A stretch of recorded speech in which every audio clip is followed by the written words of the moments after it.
Locky now, last one standing. A 50-50, and he cannot get either of them. A MasterCard Thrifty, a proper one here, as 100 Thieves get themselves back into a leading position. What a response. Yeah, they just turn up the pace and they start hitting some great flashes along the way, just shutting everyone out as Asuna. Cryo wins a great early battle. That's brutal to lose that. But then look at these flashes, they're hitting everybody. Insanely good stuff. And it just shows you how good these two teams are. Able to go eco for eco against each other. Genji down to Sheriffs. Shorty for Lakia. Phantom for Meteor, Guardian for Texture, and they're just going to keep the pace going. Storming their way through. Nano going to be going off. Paranoia connecting onto a couple players, and Asuna the turret finishes them off. Surely not another one. Meteor's util getting so much value, and somehow it's happening again. What is going on? This is madness. They're just reading each other so well. Oh, the spot. That's the spot, but he TP's back, Jen. They think he's maybe in hell, but Karen with a smart reposition. Lucio entering, finding one, but then just getting counter sprayed down. It's another MasterCard Thrifty. 8-8. These teams inseparable. These have been some of the most explosive rounds you will see on Ascent. They are just clobbering each other on A. Look at these nanos. So wonderfully placed, and bang, just gets again driven by. Talking about the flashes in the previous round for 100 Thieves. Here right they back are. at it, yep.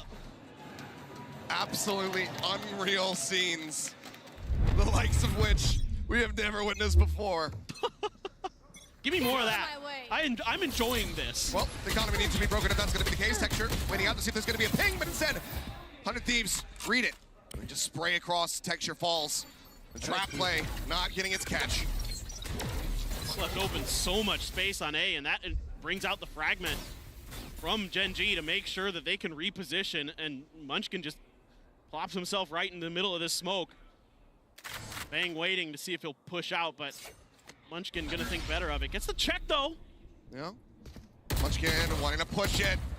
Takes him down a little bit low. Bang, having to wait out that suppression before trying to make any kind of exit for himself. That's so well played by Munchkin. Fake on the TP. Munchkin, does he read that at all?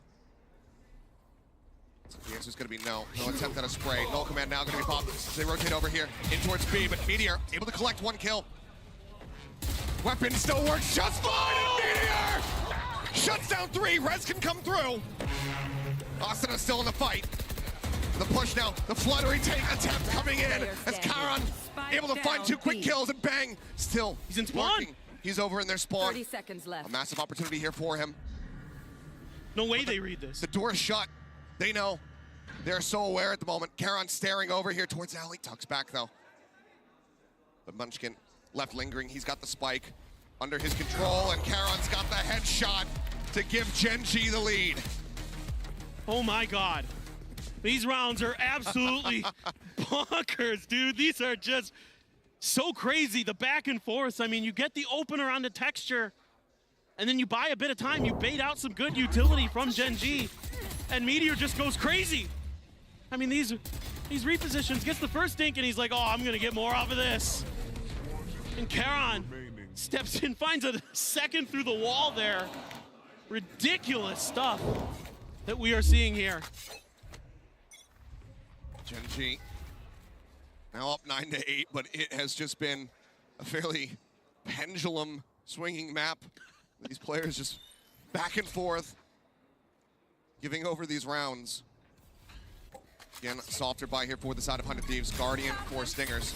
Pull back from Meteor. Paranoia timing is gorgeous, and Meteor collecting the first kill, collecting a second. Busio dead. Karan here at hell, but that's exactly where he's looking to send 100 Thieves. 2 kills picked up. Meteor with a finisher. Another 3-piece from him, and Genji move up to 10. Yeah, no shenanigans this time. Genji's not falling for these early executes, getting caught up in that util. Instead, they pedal back just enough and then wait for the paranoia, wait for their opportunities to strike. Karan just being super patient in hell. Another flash there to set Meteor up as well. And I love the change-ups from Gen G, starting to get the feel for the flow of this. And they have a ton of ults, Achilleos. So does 100 Thieves, though. Yeah. Both have their lockdowns. This is back into the full investment here for them. Hunter's Fury available for both to try to clear out those lockdowns as they come into play. 100 Thieves for now, just wanting to take some early space. But, okay, Hunter's Fury gonna go across. Looking for the tags, though. Not gonna be found, and that opens up for a fairly free use lockdown. Meteor can get a timing one to counteract and try to stave them off. Could just be nullified off the rip, but Texture for now. Creeping forward, thinking about it, swings out, but Cryo just around the corner. Asuna up on top of the box, tries to get the flick. Wow. Not quite gonna make it happen this time. Jeez, thought we might get a repeat of that one earlier. Yeah, the elbow peak. Yes. I mean, Texture's so aware. Hitting the flow state right now is Gen G. They've sent 100 Thieves pedaling over to the other side of the map. And that's going to be the strong side for Gen G. A lot of that initiator utility over there. Plus Charon, the paranoia and the smokes. He's nasty to deal with, but still in hell. So there's an opportunity here for 100 Thieves. Wait out the 0 point. Look at these rotations. They really think that this is going to be a B hit now. They're about to have their world turned upside down. 0 point. Spotting on a 1. Charon, though, still here at hell. Finally going to be dealt with. Finds one. Asuna taken out. Pop flush over the top. The swinging from Lock. Odin in hand. Finds one. Bang now. Dead. Spike now planted. 20 seconds here. Does have the lockdown, but do you commit it? Versus 4. Door now broken. And they're in such a poor spot. EU, a little bit late to react. Still finds one, but now dead. And Bustio alone. Can't make it happen. Munchkin with 3 will get Gen G another round win. 2 away from 2-0ing 100 Thieves. Man, the recovery here for Gen G is so good. 100 Thieves had him completely fooled on the lack of information. Gen G starts guessing that it's going to be B. They even invest a lockdown over there. And then a great flash over the top from Munchkin. Well timed there to catch a bunch of 100 Thieves members. That sets up him and Lakia to do some damage. They spread things out. 100 Thieves. It's going to take a little bit of time here to rethink this because now they are not able to go blow for blow with Gen G. It's been 4 in a row that Gen G has been able to string together. This was the ultimate hurdle, though. This point on Icebox for Gen G. Took them so very long to try to get that 12th round win, and this time 100 Thieves are a hell of a lot closer in that scoreline. This timeout ends up working for them. It still very much give Gen G some struggles in trying to get up to match point. They still have an immense amount of tools available to them. Hunter's Fury, lockdown committed by Gen G in that last round. They hold both of those ults right now. 100 Thieves, can they make them work? Can they use them to their advantage to turn this back around? Exactly. I mean, I think the glass is half full here, 400 Thieves. I'm still feeling like they can turn this around. With that ult advantage, I mean, now you've got the Op and the Odin for Gen G, but there's opportunities here to clear some space, to get a plant down, and maybe do some serious damage to Gen G, knock these power weapons out for a round. And the concern, though, is that Gen G's banked up quite an economy. Yeah. So you're going to have to do it a couple times. But got an opportunity to at least start that march right here, right now. A little bit of a check. Meteor just backpedals a bit to dodge it. Taking their time. I mean, Gen G's been so aggressive sometimes in the beginning of these rounds. You have to worry that, you know, it's going to be Texture and Munchkin, or Texture and Charon, or Charon and Munchkin. You never know who's going to be coming around that corner. But look at the read right now for Gen G. Yeah, they've got the read. Shifting everybody. I mean, Lakia, he's just pushing so far forward. He's up into B lobby, nothing going to be seen. No util sent over at A. Or over in mid, I should say, as Cryo goes for an entry. As he pushes out of the smoke, though, Texture able to shut him down. Repeats over towards main. Meteor, however, covering fire, finding one. And Karen, still here, in hell. Bang finds one, but that is not enough. EU, last one standing once more. Gen G, barring a miraculous clutch, they're getting themselves up to match point. The Jiggle Peak, they note him. They want to take everything away from him. Just what a read from Gen G. It's so difficult there for 100 Thieves to find any advantage. Charon's immediately TPing out from behind Gen. Texture just never really noticed in 30 time. seconds left. Up on top of heaven. Charon just a devil in hell. And just reigning supreme from that position, and Munchkin is going to get the final kill on the EU. It's match point, Achilleos. 12 to 8, 100 Thieves, Match cashless, timeoutless. The buy is going to be rough. They still have a lockdown, but there's a no command on the other side. Munchkin might not even give him the opportunity to use it. Gen.G, some stumbles, some crazy thrifties, but these last several rounds have been absolutely pristine from them as they look to shut down the #1 seed from Americas. Look at this op positioning, getting aggressive with it. Smoke to cover it though. Here. Ooh, the spam damage! Bang with the he, Guardian. Did he get a spot of him? Might have. I don't see how. Munchkin gonna look to try to reinforce his position, expecting that there's still gonna be some kind of push coming through mid. It's tucked away just ahead of the smoke dissipating. I think they're aware. Is he gonna be ready for this? No, he's not. Cryo, very aware, very snappy. Taking too much damage now. 3 players alive. Lakia with a judge. Gonna struggle to try to find value. Meteor only one over on this A site.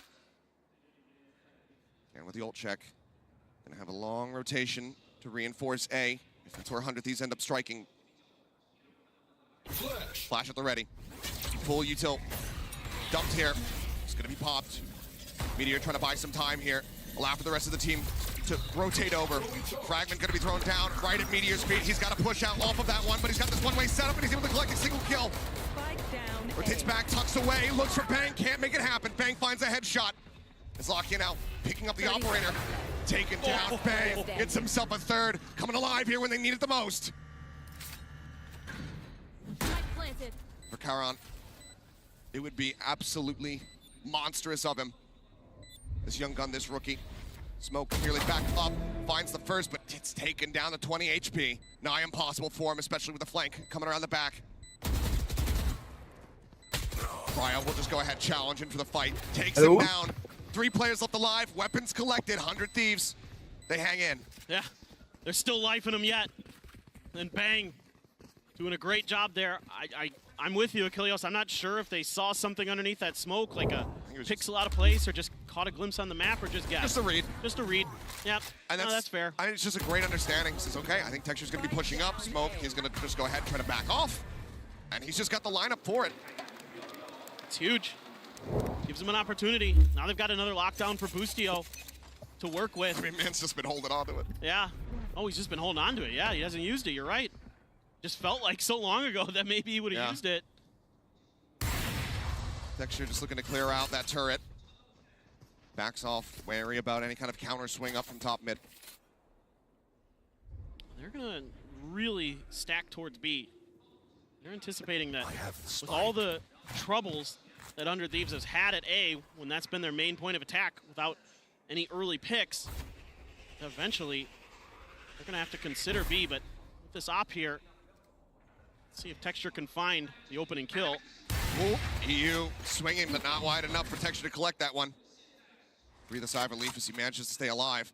1 player spotted, not enough to sell it here, it would seem, for Gen.G to believe in this A hit. It's gonna be Texture and Munchkin to try to stave this off, to try to close out the map. Drone at the ready. They spread the initiator utility, so it's tough to get a read. Off, doesn't clear it. Texture now, knives popped, revealed the Meteor. Able to find one, tucks back in towards Tree. Boostio here behind him, working his way forward into the smoke. Looks for the shot, finally stabilizes it. Doesn't take too much damage, but Karan now arriving. Down A. Finds the first, puts the spike on the floor. Wide swing, gets himself another elimination. Now Munchkin on the floor. Not looking resible here. Lakia rotating over. Spike planted. Catches a glimpse of the shoulder. Can he go for the res? Tucks down the crouch, saving him for a brief little moment. Looks for the shot, and he cannot have it. Double wall bangs, 100 Thieves continue. Now getting themselves up to double digits. They're able to spread the map just enough. It's this extra attention that Asana's drawing on the other side of the map that keeps Gen.G from being able to retake, to go for the flood. A great lurk from Boostio to get the kill on the Meteor. Meteor had no idea.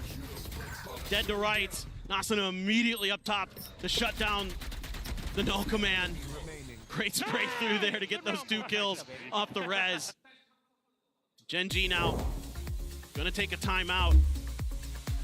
Really reconsider their options. See what they can do. It's still just been a lot of eventual attention towards A.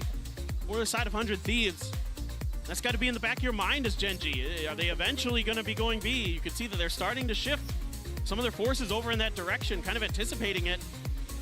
But so far, 100 Thieves has done a much better job of working the early parts of the round, finding those players out of place, getting those executes set up to where they're a lot safer because there's no counter utility available from Gen G. I mean, think about that previous round. All you've got is Texture and Meteor. There's no flashes, there's no nothing. Right. You just have to hit your shots.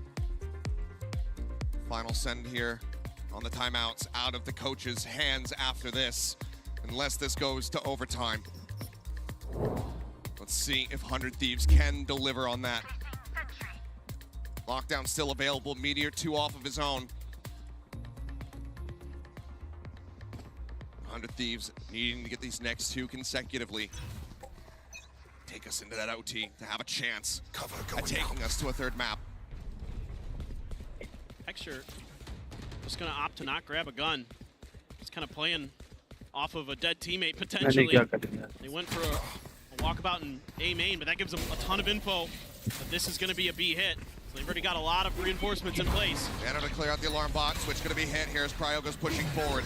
Recon pings him though, spray across it, looking to try to take him down. Austin as well gonna be noted as Meteor finds 1, finds 2, gets himself a 3rd! Meteor wants this series to end! Bocio, the last one standing, sees 1, but he's noted, he's dead! 13-10, once again, Gen G! They are back! Madrid form once again! They take down the America's Holy #1 seed! No one has played more maps of Valorant this year than Gen G, and they just get better and better and better. They power up the more they go. Unbelievable stuff here to shut down 100 Thieves 2-0. Muhmmad and Meteor on this last map at B site. He wasn't having any of it. Absolutely frying. Man's playing Killjoy, 7 first bloods for him. What a performance. For 100 Thieves, obviously, tournament not over. A chance to run it back. A chance to keep themselves in this one, to still reach that grand final.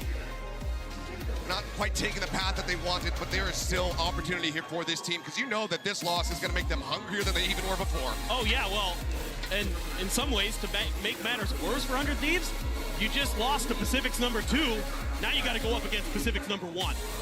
With a couple more struggles there for the side of Paper Rex, but yeah, sure, not going to be an easy game by any metric. And I mean, they already were delivering on Chaos here versus Gen G. Who the hell knows what it's going to look like when they go up against Paper Rex? I mean, I don't think anybody is ready for that. I'll take more of this Ascent. That was awesome. That was just such a fun map for both squads. Really, both teams throwing a lot at each other. Tons of different looks, great recoveries, great adjustments. You got to give 100 Thieves credit. Like, it was a rough start on both maps, and they were able to bring it back both times. So there's still a lot of fight in this team. It's just, oh yeah, you can't. It's so weird because with both of these teams, I'm like, you can't have slow starts. Right. Because if you come out of the gate swinging, you're just going to lose to the other because they're so sturdy in the long run. I mean, honestly, disappointed that we didn't get to see the overtime. We didn't get to see Breeze come through, because there's so many wild moments, so many just great plays here throughout. Solid attempts for the side, 100 Thieves to run this one back, but giving up far too much at the start of that Ascent, far too much at the start of that Icebox. Gen G just came out swinging. Just the waves exchanged across the stage here. Camaraderie still found, but man, Gen G keep themselves in that upper bracket. Let's go ahead and hear from Lockie in our Verizon post-match interview. Hello， 大家好，欢迎来到赛后采访，我是维嘉。让我们再次恭喜 JNG 赢下了本场比赛的胜利。我们也是请到了 Lakia 选手来接受我们的采访，同时 Jane 也会做一些翻译的工作。Welcome to the post-match interview, and now I'm joined by Lakia from JNG with us, and Jane for some translations. 首先一定要恭喜他们获得了比赛的胜利，同时我们想先聊一下第一张地图森寒东港。其实对于 JNG 来说是一个非常好的开始，9-3的上半场，但是可能来到下半场之后，100T 也是通过自己的方式稍微扭转了一些局势。也想问一下，当时在那种情况下，他们是如何保持一个积极的心态，最后赢下比赛胜利的呢 ？So it was a very good start on Icebox, nicer in the first half, but the 100 Thieves ended up swimming the momentum their way. So how do you keep a positive mental like to in those situations to secure the win? 아이스박스에서 출발이 너무 좋았는데 이제 백티가 계속해서 따라왔잖아요. 그럴 때 좀 선수들끼리 어떤 얘기를 하면서 멘탈을 잡으려고 했나요? 일단 저희들의 커뮤니케이션을 좀 더 집중했고 상대 플레이는 저희가 알고 있었는데 저희가 좀 많이 당했어요. 그래가지고 그런 실수를 좀 생각했었던 것 같고 그리고 그냥 간단하게 저희가 잘하는 총 그걸 생각했던 것 같습니다. We mainly focused on getting the communication clean and flowing in those situations, and also we knew what 100 Thieves were going to do, but we still made some mistakes from our side, and also we let them have some rounds, even though we knew what they were about to do and we were well aware of their game plans. So we kept ourselves very focused and tried to close it out. 他说，在那个时候，其实，在这种情况下，他们最注意的、最需要做到的，就是保持好他们积极的沟通，每一分的沟通。其实，在那个时候，他们很多时候其实是知道 100 Thieves 他们是打算做什么的，但是他们确实犯了一些错误，也让对方抓到了机会。但是，即使如此，在那个时候，面对100T，他依然知道他们的一些打法风格以及他们的计划是什么样的，同时他们也非常清楚自己可以赢下比赛的胜利。那接下来第二个问题，因为其实来到了季后赛之后，我们会发现很多赛区的1号种子表现并没有想象中的那么好，也想问一下 Lakia 选手，他觉得原因是什么呢 ？So when we come to the playoffs, it feels like all the first seed from other region maybe not as good as we expected. So what do you think is the reason for that? 이번에 플레이오프에 들어오면서 1번 시드가 각 지역에서 좀 힘을 발휘하지 못하고 있는 것 같거든요. 특별한 이유가 있을 것 같나요? 1번 시드가 힘을 발휘하지 못한다기보다는 저희가 잘한 것 같다고 생각하고요. 1번 시드들은 힘을 충분히 발휘했던 것 같고요. 근데 저희가 좀 퍼포먼스적인 거나 그런 게 너무 좋았던 것 같아요. I don't think it's the first seed nerf. I mean, the first seed teams are playing pretty well, but it's just us performing very well, catching everybody off guard with how good we are. So it's just more on us being able to overperform. 他说，其实对于他来说，他并不觉得所有赛区的1号种子表现没有那么好，但是可能对于他们来讲的话，其实是 GNG 的表现可能会给大家一些出乎意料的时候，在很多时候面对其他赛区的1号种子的时候，也能打出一个非常非常好的表现，从而赢下比赛的胜利。那我们的赛后采访到这里就先结束了，再一次感谢 Lakia 选手来接受我们的采访，也感谢 Jen 做我们的翻译工作。那我们一会儿再见。And that's all for our interview. And thank you for joining me. And thank you for translations. 谢谢。谢谢，谢谢你。See you guys later.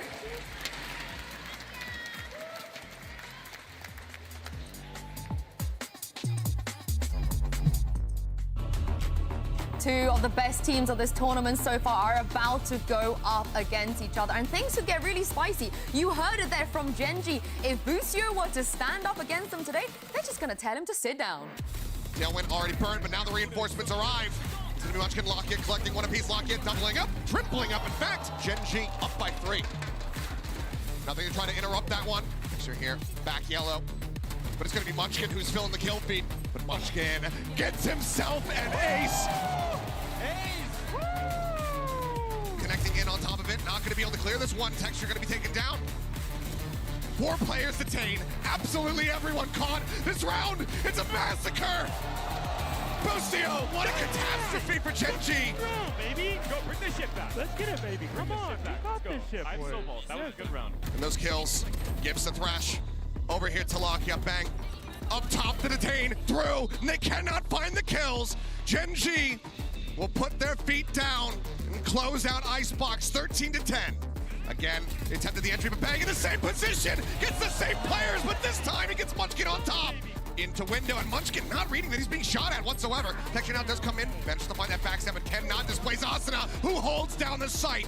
Pop Flash gonna be sent in, Munchkin doing a decent amount of damage, and Texture collecting 2. Into the back to push forward, Texture finding himself a 3rd, looking for the 4th. Meteor delivering the final headshot. The fluttery take attempt coming in as Karan able to find 2 quick kills, and Karan's got the headshot to give Genji the lead. EU a little bit late to react, still finds one, but now dead. Busio alone. Can't make it happen. Munchkin with 3 will get Genji another round win. Pings him though, spray across it, looking to try to take him down. Asuna as well, gonna be noted as Meteor finds 1, finds 2, gets himself a 3rd! 13-10, once again, Genji! They are back! Madrid form once again. They take down the America's #1 seed.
Red Bull gives you wings. Like a ghost.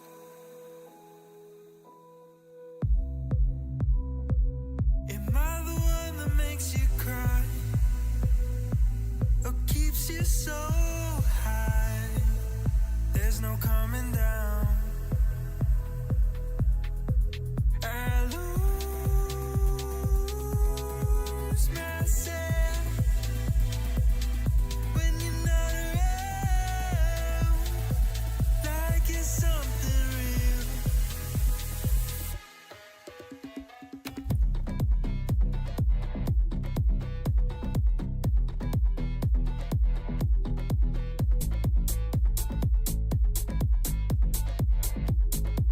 I lose myself when you're not around, like it's something real. So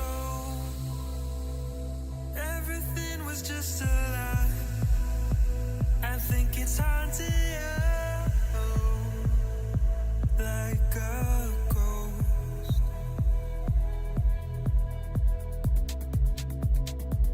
Am I the one that makes you cry? Oh, high. There's no coming down. I lose myself when you're not around, like it's something real.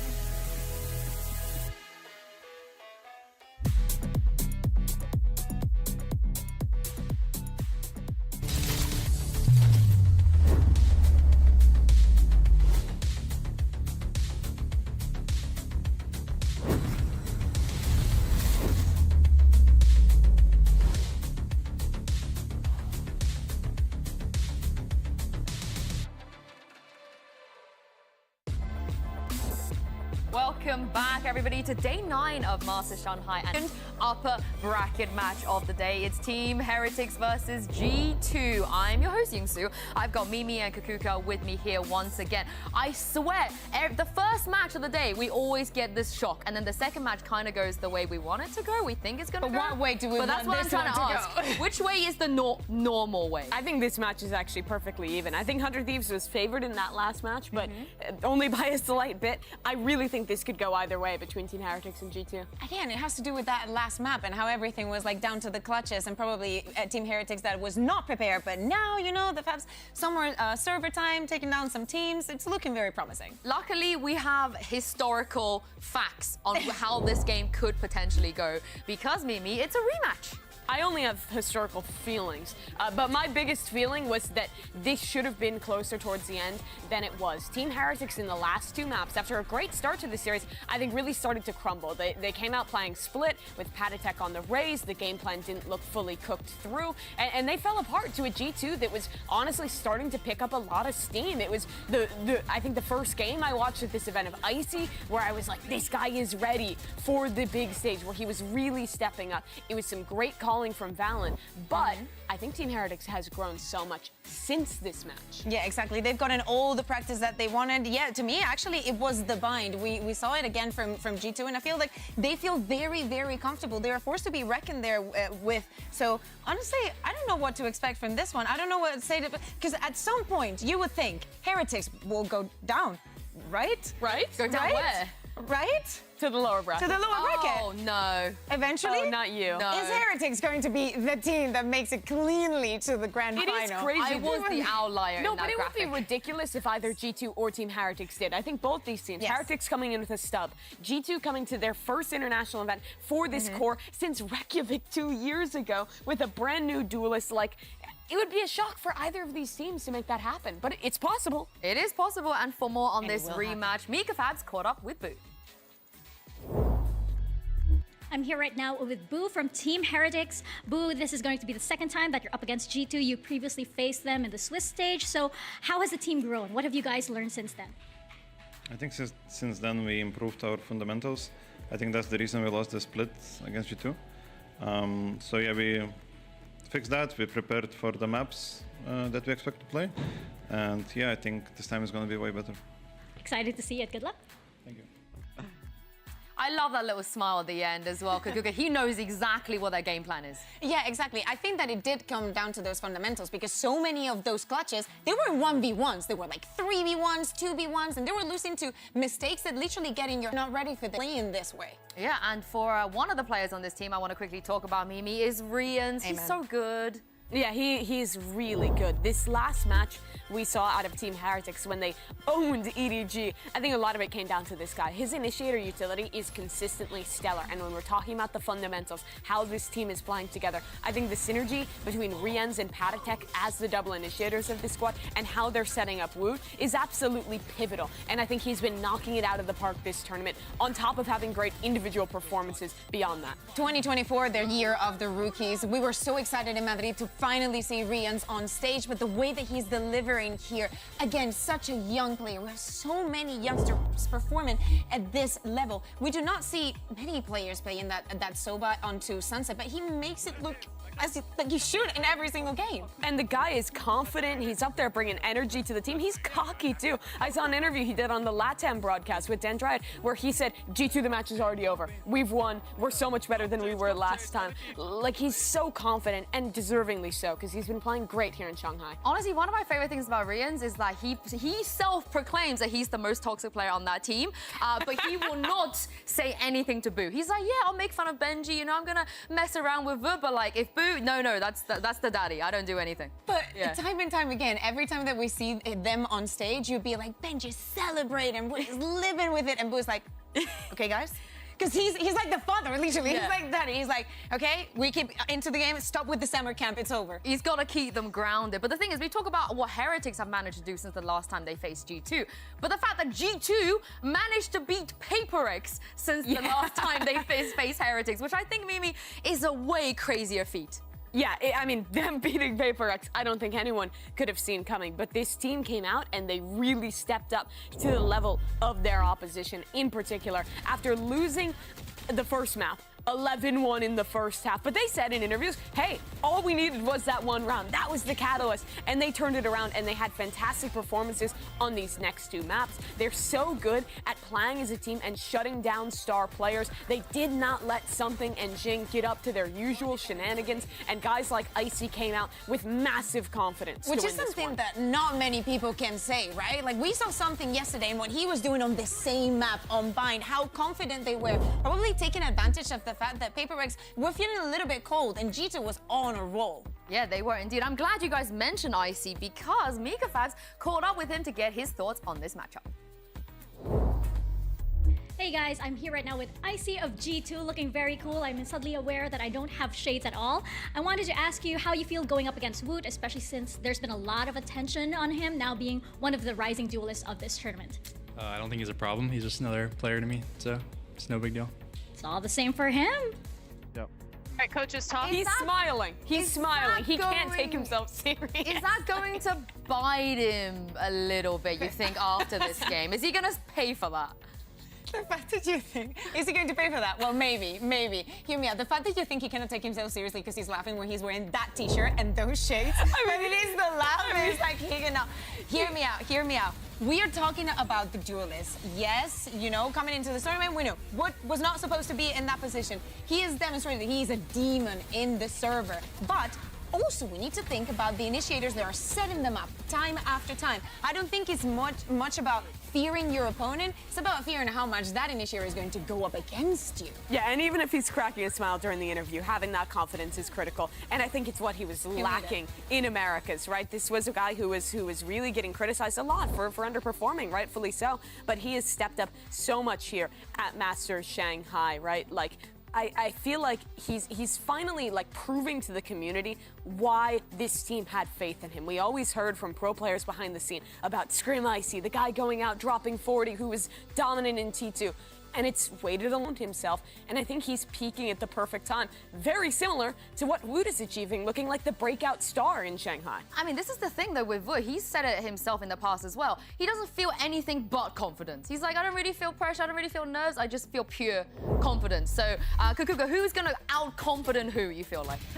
I think Woot. I think in that sense, yeah, like just coming in onto the stage, he'll be wearing the better shades. Let's say it like that. But we need to talk about Jonathan. Yes. And when we're talking about shutting down, he was the one getting the clutches time after time here. That's his nickname. I love it. I just never seen it on a lower third. I love it. We're just making him better. We're just making him but his clutches were so impactful in that G2 game. I think he's a really consistent force for this G2 roster. His utility is always on point, and it feels like every match has one or two of those big clutch rounds that can push these wins over the line for G2. Yeah, it's a scary prospect to go up against, but again, this is a rematch. Team Heretics should have learned from those mistakes, and thus fundamentals could not get on the way. Even with that, Jonathan is showing a boo.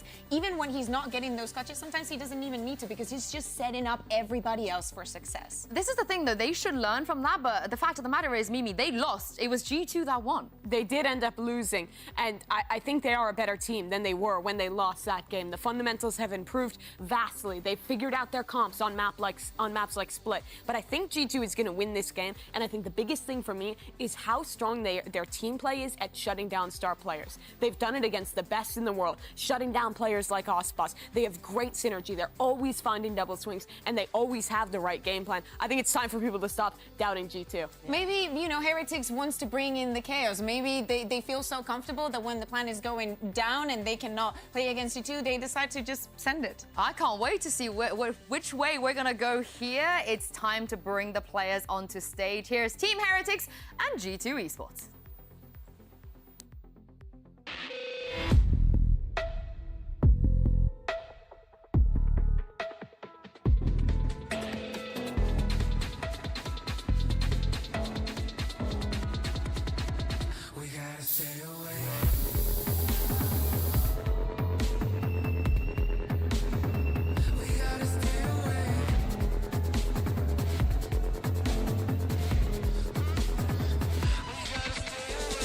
Team Heretics. G2.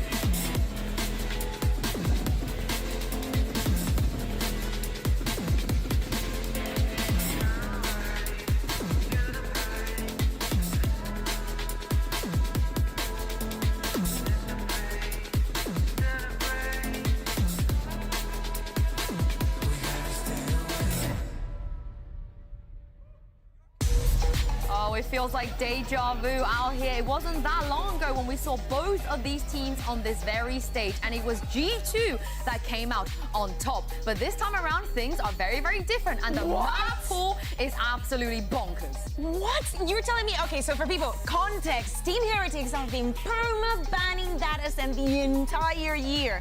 So, but they decide, I guess, pick your poison. Do you want to go back into that bind, or do you want to face Ascent and whatever can happen there? Yeah, I don't expect anything crazy on that map. I imagine they're just going to be playing the default comp, but they must have been practicing it, and that sets us up for a very cool classic Icy versus Woot head-to-head on that Star Duelist role. We'll be starting things off, though, on Icebox, which for me has been a really strong map for G2. I think especially on their defensive side, where they'll switch over to in the second half, has been stellar. Their flood retakes, the way that they isolate fights in the backside, especially towards A, has really been on point through this event. Yeah, exactly. Wasn't this also the map that they got 13-1?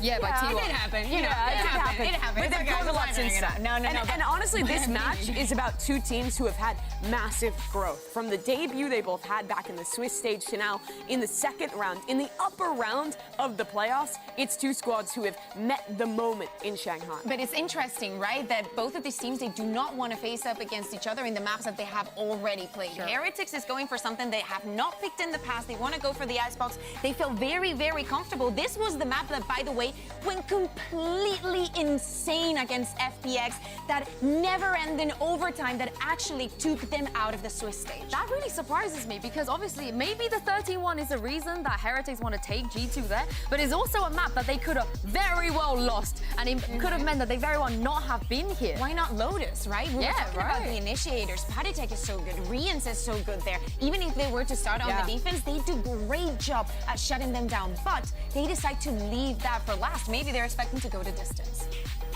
So we're starting things off on Icebox as our map number 1 of this series then. And really, I think for Team Heretics, they're one of the few teams in the event that is still playing the old kind of classic Sova KO composition. And I think if they're going to find success here, they need to really get things going on this defensive side. Their comp is really good for fighting forward, setting Woot up on some of these forward lines. I think the key to success is disrupting this KO Gecko, as what we saw in that first series, but G2. There is not going to be a harbor. They decide to go for the sage here.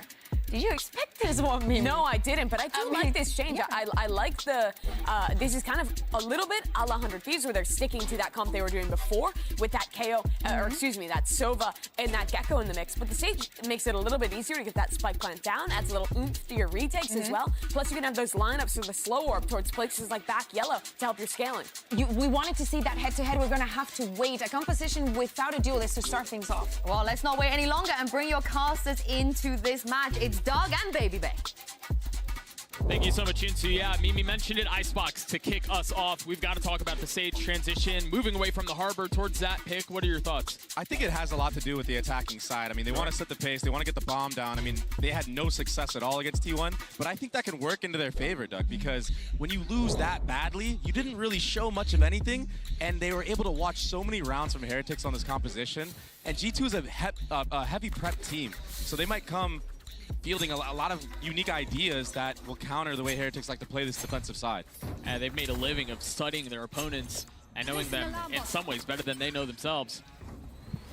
And not only their opponents, but specifically shutting down the enemy duelists. Yeah. They're so good at that. We've seen them do it with Aspas. They've seen them do it time and time again with all the duelists here. Yeah. I mean, they did it domestically. Now they're doing it internationally. But this is a big ask, man, because Woot has taken this tournament by storm. Oh, he's been phenomenal all tournament long. And I mean, he's getting more and more comfortable on this role. And he said he feels a lot of pressure, but you wouldn't believe it. Yeah, he goes so aggressive at times, especially on this side of the map. That's a great shock dart to get some chip damage onto Leaf to start the round. Has a Sheriff to work. Not a ton of noise made in this round so far. See the drone now moving forward a little bit, trying to venture out and see what it can sniff out on the site. And the whole point of using that drone so early and from a safe spot is to see if anybody pushes B. Whereas in the last match for Heretics, there were so many players, Woot, and I believe it was Boo, that would push through B together time and time again. So you already see that spread default they're holding for the re-aggression. And Jonah P was trying to catch anybody off guard, but Heretics, they were wise to just chill out, play a very slow round. I mean, G2 are glad to do a lot of the same, and part of that is because they don't have a duelist to be the engage, to be the spark, to be the go. Yeah.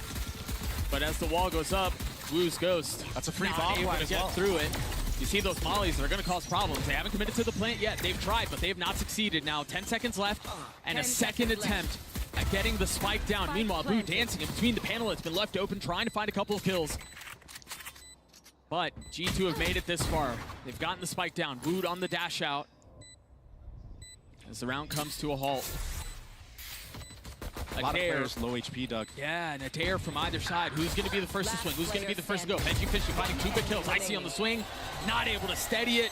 He got close, but it was not enough. Heretics with the pistol. Clutch round from Benji Fishy, who in the last series they played, I mean, he was a big star for them on that Cypher role. And this time it's the Killjoy. It's the trading and the spacing of Heretics that's so impressive with this team. And that was a big factor of why they made it this far so in this tournament. Benji Fishy's just been a rock for this team, man. Yeah, he's been stellar all tournament long. He's just so steady. You wouldn't think he's as young as he is. The maturity that he shows on stage, the composure that he competes with. I mean, the whole team of Heretics, they're a bunch of young guns. Yeah. That's what's so impressive to me. They're so early on in their careers, they're already this good. Will be an anti-eco for Heretics. Boo already picks off Leaf towards that B side of the map. At early peak, just not going his way. And this is a whole different pace change from Heretics so far. They're not going for the Woot show where he's just pushing up A main every single round. Well, not yet. Yeah, not yet. Give it time. But that's what's so beautiful about their adaptations in the match-to-match setting, is that now G2, they were waiting for it even from the pistol round, but they didn't give it all. And then that clock ran down so low. And now aggressive off the utility, it's really clean so far from Heretics. Very well considered. And G2, I mean, they don't really have much to work with at this point. You do have that little Viper lurk orb, but it's kind of obvious when you put it up in the middle of the round after getting shut down B, getting shut down A. Yeah, there are only so many other places you can go. Yeah, and this turret's going to get the info for sure. And maybe even a conversion for Benji Fishy to get another ultimate orb. Oh, he dinked him.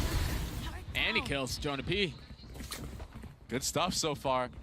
More than halfway to his ult now. Icy does slip on by here. He might get a little sneaky kill on Arians. He's met with a sheriff to the face. Dude, it's a jump scare. Valorant's a horror game. It was a horror game for sure in that moment. The Panatech will end up cleaning up the round. Nicely done by Heretics. They're only dropping re-ends, and Benji Fishy is going to have to buy up a little bit as far as armor. Woot will have to as well, but I mean, that's a great round for them, all things considered. And you're right, they were able to apply pressure on really every single lane in the map. And when you're clicking that early and you're starting to get a read on how the opposition likes to play, that's a great start. Oh, baby. Yeah, that shot is crazy. Beautiful from Boo. That's that jump scare that we saw.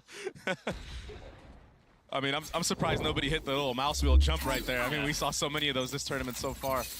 We will be going into the gun round, though. A Sheriff for Rien's, an Outlaw for Woot, and Presence B from G2. It's a nice B default. Oh, I love that so much. Not able to punish on it, but the idea is great. You have Boo come out and clear it, and he still gets the best of Allen, but he's the one who clears out the drone, and then Woot swings behind it. That's the Sage Wall down, too, so now it's going to be so hard to get that bomb planted for G2. You kind of have to even the numbers here. The middle of the map is just not open. It took a couple of shots, it was labored, but they haven't really been able to gain any traction there. Yeah, Leaf almost survived with his life there, but Benji Fishy with the tags through the wall and everything, I mean, it's too nice. It's too nice right now from Heretics. Meanwhile, Woot is still playing on this B-long angle. Still with the Outlaw. And I wonder now if you're G2, if you're wondering, maybe we should have stayed on that harbor to deny these lines. Oh, surely it's too early to be thinking like that. It might be, but it's definitely been working against them even on that B default. Sure. Start. 30 seconds left. Still early on though, you're 100% correct. And they still, I mean, they have the utility to be able to get past this. There are only 2 rifles left though. Oh, Jonah P in a really good spot. Is that what the P stands for? Patience? Yeah, Jonah Patience. Look at this. Don't botch it though. Don't botch it though. Nicely done. 3 on the round for him, but he's gonna have to close out the round on his own. And it was just too much with Panatech on the other side. That's all they could have wished for in that moment. They're already down 3v5. Player got tagged up by that Outlaw. But honestly, for as much as you'd like to go, like, yeah, okay, you know, we were able to get a couple, we dropped some weapons out, a couple of confidence kills, whatever. You don't want to start on the attack side. Yeah, it's another What's kill that from Boo again? That's twice, so he gets away with that. You just don't want to start this half this way. Yeah, no, losing the bonus, losing pistol into bonus has got to be the worst feeling in the world as a player. Yeah, there's a lot to like on the Heretic side so far. 6-0 for their Sentinel, 1 away from his ult. Really, all of them are starting to come online. That engine's revving up. Yeah, they're gonna really reap the benefits after this round. If they can win it cleanly and maybe even grab that Aorus up to not get cheesed. Yeah, I mean, they saw 2 in A with the drone, and then they have so much KJ utility on the other areas of the map to be able to keep things back. Woot snap again. Oh, and he's looking to strike terror into the hearts of G2, and they're doing it. A flawless round as Heretics get to 4. And now you start to wonder for G2, if you lose this next gun round, the second gun round. Oh, here's that replay again of the tracking from Woot. This was such a nice shot. Look at this. I mean, yeah, he saw him the whole way and he was wall hacked, but he still executed on it. That was what was most impressive. And what I was getting to was, for G2 now, you got to start wondering, are you feeling the same feelings as you did against that T1 team? You know, when you drop 13-1, if you lose this next gun round, it's getting scary for you. Yeah, those bad memories, they linger. They hang around longer than you'd like them to, that's for sure. So much of this game is based off the mental and the fortitude that you can have with it. Right. Confidence is king. And right now it seems like G2 are lacking it in droves. Oh, they may have something going on here.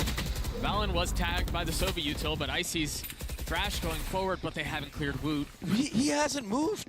I mean, he hasn't had to. Yeah, he held his ground the entire round, and now he gets all the info that everyone's leaning towards B. Without being found. I guess they aren't really ahead of that, though, because the KO and Patatak and Ryans are still not rotating over. Just now, we see Patatak rotating over. But the stall from Heretics, it should be enough to delay this. I mean, they have so many spits and mollies sitting here. Oh, actually, those shock darts from Trent did a really good job of denying that delay on the bomb. It still goes down, though, to spam, maybe? Yeah, it seemed like it.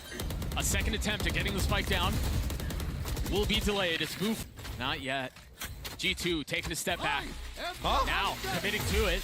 Okay. Oh my God! The tag will not be found, but Jonah P on the swing. The spam not connecting. It almost did. He's gotten across, though. Ryans has introduced a lot of fireworks into the seconds that we've had, but time is short. Jonah P gets his third as G2 are finally on the board. Yeah, the professor closes it out there, but that was a really ambitious soul, and when he converted that first kill, I was there. I was here for it. I believed for a split second that there was a chance. How did this go down? Oh, spam from Nest. Oh, wow. That's a crazy timing to be able to hit as the pit was going up. Fortunate. This position here from Jonah P is perfect. Yeah, his reposition, running past his Viper pit, it was still up, maybe just going down. But that puts a lot of players on light armor and even a stinger buy for G2. So even with Heretics losing that round, they dropped so many rifles, only one player stayed alive, and now you have an operator online for Woot. Yeah, the situation looks grim early. Whoa. Woot doesn't miss those very often. Oh. Well, now that's 2. That was a bit tighter of a jump spot, though. Those ones are really hard to hit. Yeah. He might be overstaying as well from here. He's going to get pushed off this angle. Lockdown will flush him away. On the other side, Benji has his own lockdown, so G2 are going to have to push all the way forward. And are they aware that there's a gap in this wall? Still not connecting, but Ryans does. The wall goes up, Icy gets the plant down. That Op has failed to sing a song of success this round. But it's been close, it's been tempting, it's been tantalizing. And that Killjoy ult, it doesn't really get too much value. It will force a lot of players back from at least default. But they still have so much utility that they can play around. They aren't really being flushed out of the space, you're right. Really far back. Glad to take the fight in front of him, Strength gets 1. A nice back and forth so far.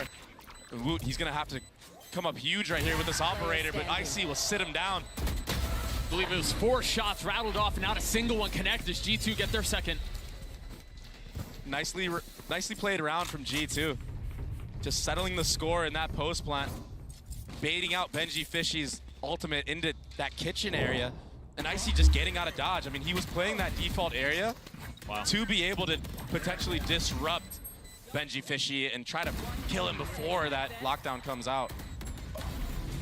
But when you use the lockdown from such a far position, it kind of plays into G2's hands because on their post plants, they're so dialed, they're so rehearsed. Right. They play together, they get the trades like in that scenario. Uh-oh, Blades online for Woot. Oh, they broke the molly for him too on top of pipes. But this dart and the updraft.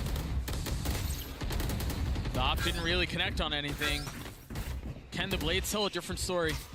I mean, he's striking fear into G2. You can tell G2 do not want to give him any 1v1s at all. And he's trying. Yeah, you're absolutely right. It's kind of what I talked about. They're so good at denying enemy duelists from getting kills, getting momentum going. And Woot, I mean, he's trying his darnest to do that. Turret destroyed. So far, it's been the duelist Benji Fishy who's finding success. Turns out he was the final boss. Yeah, I mean, he could be. I mean, if the duelist is in your win condition against a team like G2, it allows opportunity playing. He's a sitting duck. The Knives looking to get active, but forget about it. Benji Fishy gets his 4. Wu gets the last. His Heretics get another. And normally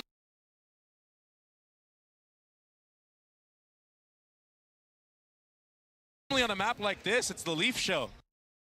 I mean, he's played phenomenal on this map on the Killjoy. Yeah, it was a different comp, but I mean, he's staying the same.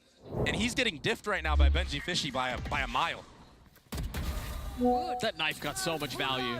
Yeah, I mean, it threw brakes on this round so hard. Whoa, that's how he got those kills? Bonus.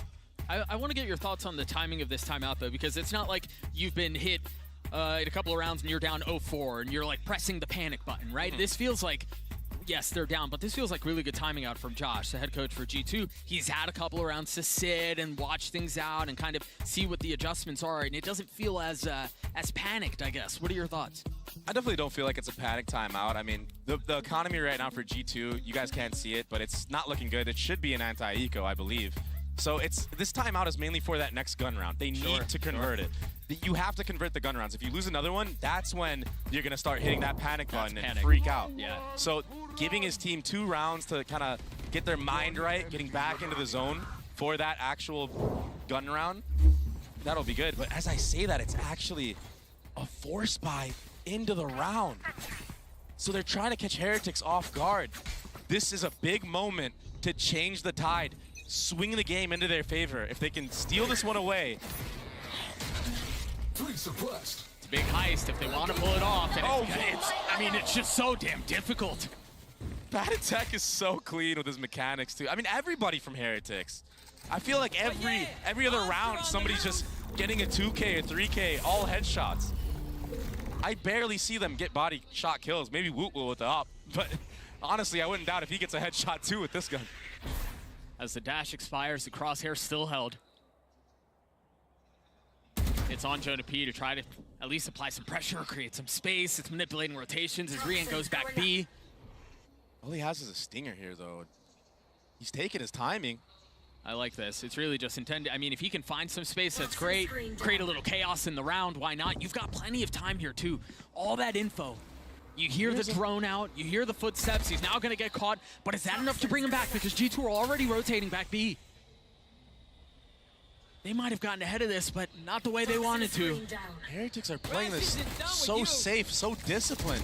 I mean, Jonah P got no value here besides that space gather like you were talking about. And honestly, as they're filling back into the space, it might be their demise because, again, Heretics are already here. You've got Patty who's already here. You've got Rians who's here. With a third to the round. He's already gotten 3. Last player standing. Wow. Fallon gets the spike down, but yeah, win the 1v5 now. That's just so tough. That was beautiful play from Heretics. They understood that there could have been a timing of Jonah P creeping up there. And for Rians, who was top site, to back all the way up into kitchen there in that tunnel and then use the drone to find out if that timing was a thing. Oh, these shots, by the way, insane. So steady, man. Insane. Made it look effortless. Just an easy little tap. He gets a spam kill. But that drone from Rians, that goes back down with no info found. This is like the third time in a row now that Paditech has denied that drone really early on with the KO dagger. Yeah. He's saving it for that drone. So G2 in the future rounds, they need to try to bait that out first, or maybe walk up and explode right on top of him as that drone is coming out. Speaking of explosions, Wu just made up for the other shots he missed a couple of rounds ago. With one taking down two. And he got a headshot. These guys always get headshots even with the operator. So much mechanical talent on Heretics. And to think that this isn't even their starting roster. You wouldn't believe it. Yeah. With how good they've looked this tournament. Nothing feels forced or hurried or panicked. Every single facet is executed to bloody perfection. We've been waiting to see when these kids are going to slow down. When are they going to meet a little resistance? When are they going to, you know, show signs of weakness? It's not happening, at least on Icebox. I don't know, and I'm so impressed by the different change of pace that they're showing. In FPX, it was kind of like a brawl. Yeah. It was an all-out brawl. This is that second timeout. This is the panic button. Timeout for G2. Here's the replay of that collat. That's tough, man. I mean, it is tough because you kind of are learning from the last round of swinging together, and then you do that and do an op and get collatted. You swung two together now. There's you're gonna be an in-between. You're damned if you do, you're damned if you don't. Yeah.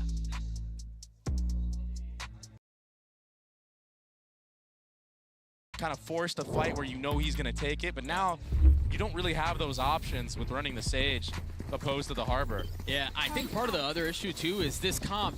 I mean, you can see the genetic makeup for it is to commit to getting the spike down. Yeah. Right? You've got the wingman, you have the wall, you have slow orbs to deny any sort of spam. You've got all of that stuff. So I think for Heretics, they're able to dial in on that. As soon as you see this like set of chain utility going in, they're here, they've committed. Like, it's really hard to draw pump fakes where Harbor allows you to do that so much more.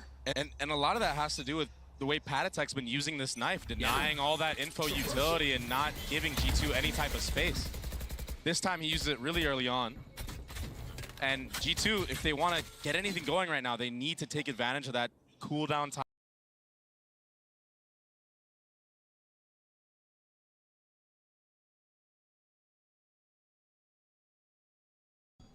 And there's no pressure B right now, so Woot, I mean, he had that line the entire time. It allows his team to just stack over towards that A side. He might be, if you go 1-for-1 against Benji Fishy, all of a sudden you're running into the operator of Woot, who's running through a Viper smoke to get a kill, dashes out instantly, and then you just have Rians on the other side of the site playing a Sova anchor towards that snowman area. There's so much to deal with. Like, I mean, that's instantaneous. You cannot trade that. No. And then also, it's so fast. They weren't even ready. Players of G2 didn't have their gun out. No, yeah. That's the kind of play that makes you feel like, dude, we can't find success. Can't do anything. Because if he's disrespecting our orbs like that, he's going to take these aggro peaks. He's just going to, not run at you, but in a lot of ways run at you. You're just you're left scratching your head. What do you do? G2 have been playing for that initial layer, that initial run-up, that initial aggression, but they're not ready for the mid-round aggression. Right. And that's... second layer, the third layer. Exactly. That's the success that Heretics is having right now. Well, I mean, they're having success in every layer. Yeah, you're right. Yeah, that's just one of the aspects of success that they've had so far in this first map. I mean, brother. And he even stays to try to get a second. Almost does. Icy gets dinked. Yeah. Jeez. That Killjoy Molly will be broken, though, so finally a bomb plant down for the way at G2. It's been, what, probably like 5-6 rounds since that's happened? Yeah. Leaf might get a really good timing here. Yeah. As he's going to be on the late flank, and that lockdown is going to... Bulldog to do it as well, but, oh, sound made! At the very last second! Yeah, Wu won't miss that, man. It seemed like there was a window of opportunity, but lo and behold, Heretic slams it shut again. The defuse is held. It's that Killjoy ult from Benji Fishy and the disrespectful one-tap on a Jonah P at the end to rub dirt in the wound of this half.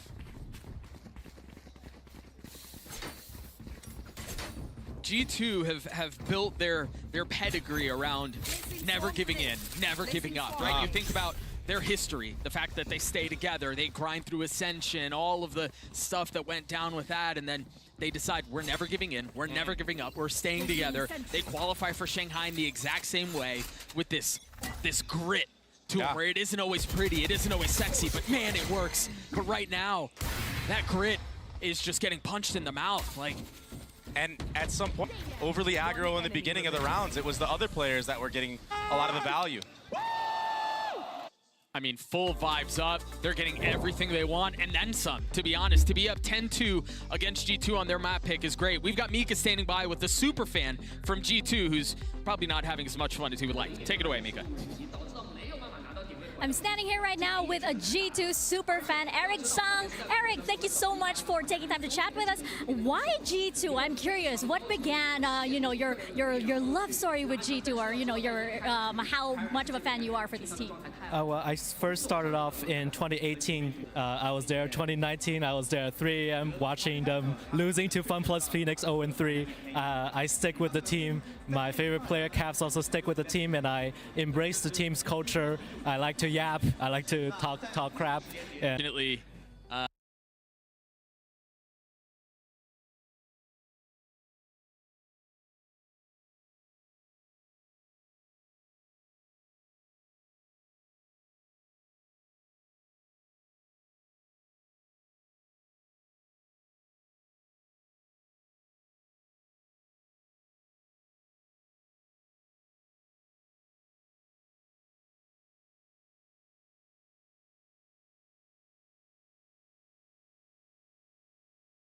you